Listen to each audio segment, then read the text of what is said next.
The day you stop romanticizing people, there is a moment in life when someone you trusted suddenly becomes a stranger. Not because they changed, but because you finally saw them clearly. You replay the conversations, the promises, the little signs you ignored, and eventually you realize something more painful than betrayal.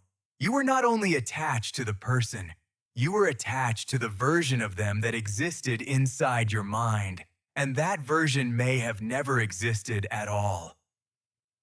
This is one of the most uncomfortable ideas in psychology. We don't always see people as they are. We see them through our expectations, our memories, our desires, our fears, our loneliness. We fill in the missing pieces. Someone is confident, so we assume they are trustworthy.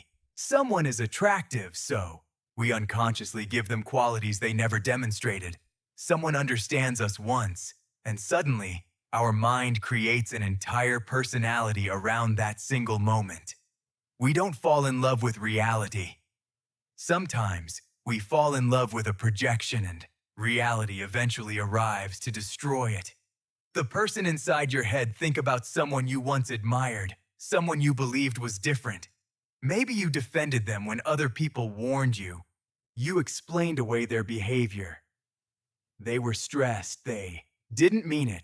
They were going through something.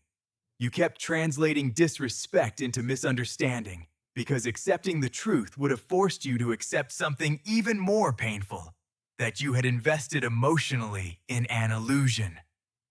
This is why betrayal can feel so psychologically devastating. You're not only losing a person, you're losing the future you imagined with them. The conversations you thought would happen. The loyalty you thought was guaranteed. The version of yourself you thought you would become around them. The human mind hates that kind of uncertainty, so it creates stories. Stories make people easier to understand, but stories can also make them easier to misunderstand.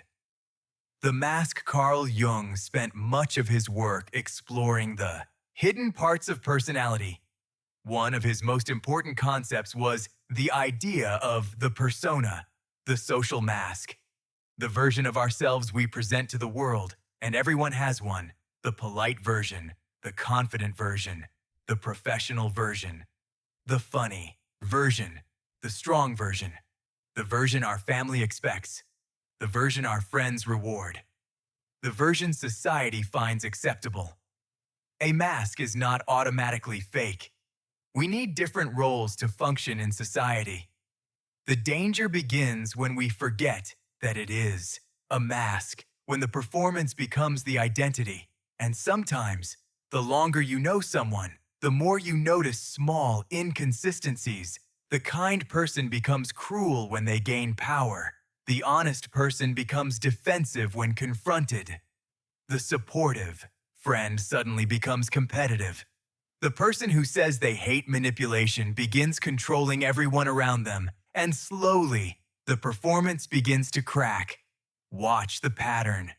This is where your perception changes. You stop listening only to what people say.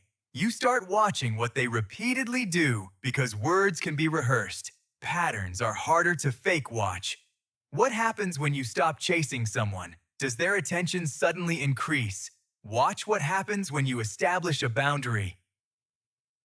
They respect it, or do they punish you for having one? Watch what happens when you succeed. Does someone celebrate you, or do their compliments suddenly contain small insults? Watch what happens when you become vulnerable. Does someone protect what you trusted them with, or does your vulnerability eventually become ammunition? These moments reveal something important, not necessarily who someone is at their absolute core, but how they behave when their needs, ego, fear, or insecurity are activated, and that distinction matters. Projection Jung's concept of projection takes us even deeper. We sometimes place parts of ourselves onto other people. The qualities we cannot recognize in ourselves can become strangely easy to recognize in everyone else. The insecure person may become obsessed with other people's attention. The controlling person may describe themselves as protective. The jealous person may call themselves concerned. The dishonest person may become unusually suspicious of everyone else. Projection allows the mind to protect its preferred image of itself, because admitting, "I am capable of this," is often much harder than saying, "They are the problem, and this doesn't only happen to bad people. Happens to everyone, including you, including me." The darker question. Eventually there comes a moment when observing other people is no longer enough. You begin observing yourself, and this is where Jung's idea of the shadow becomes uncomfortable. The shadow represents aspects of ourselves that we reject, deny, or refuse to identify with. Jealousy, neediness, anger, insecurity, desire for recognition, the desire to control, the desire to be chosen, the desire to feel superior, the desire to punish someone who rejected us. Most people don't want to believe these things exist inside them, so they push them away. But pushing something into the unconscious does not necessarily make it disappear. Sometimes it simply makes it harder to recognize when it is controlling you. Your shadow doesn't look like a monster. This is where people misunderstand psychological darkness.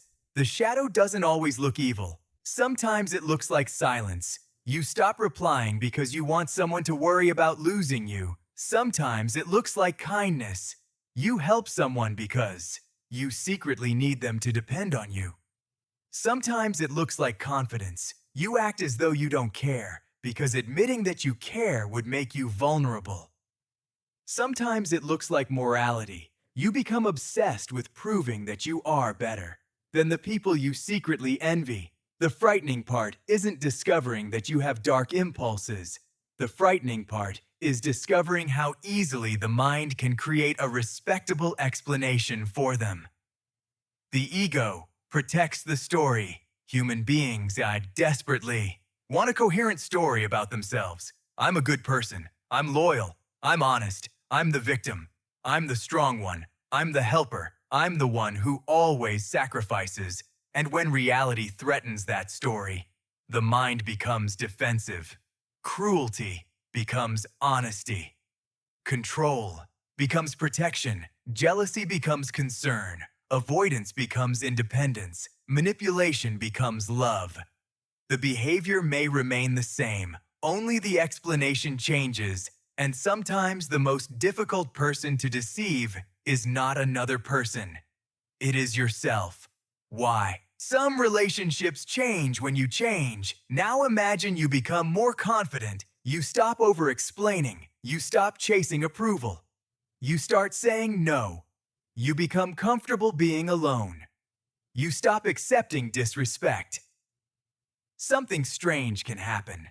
Certain relationships begin changing, not necessarily because everyone around you is malicious, but because relationships develop roles.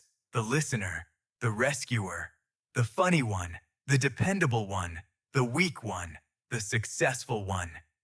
The person who always says yes, and when you stop playing your assigned role.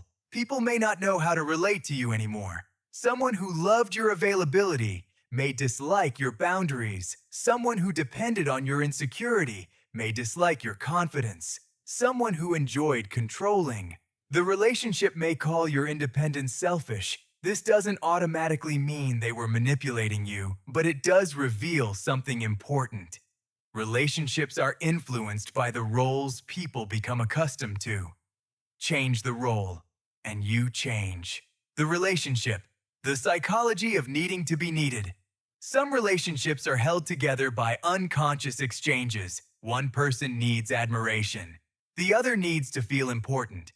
One person needs rescuing. The other needs to feel like a rescuer. One needs constant reassurance. The other needs to feel indispensable. It can feel like love, and sometimes it is love, but sometimes it is dependency. Wearing the clothes of love. That is why boundaries can feel like betrayal to certain people, because boundaries change the psychological contract. You are no longer saying, "I will always be available." You are saying, I care about you, but I am still responsible for myself. That difference can completely transform a relationship when awareness becomes loneliness. There is another side to seeing people more clearly. It can make you lonely once you begin noticing patterns. You can't always return to innocence.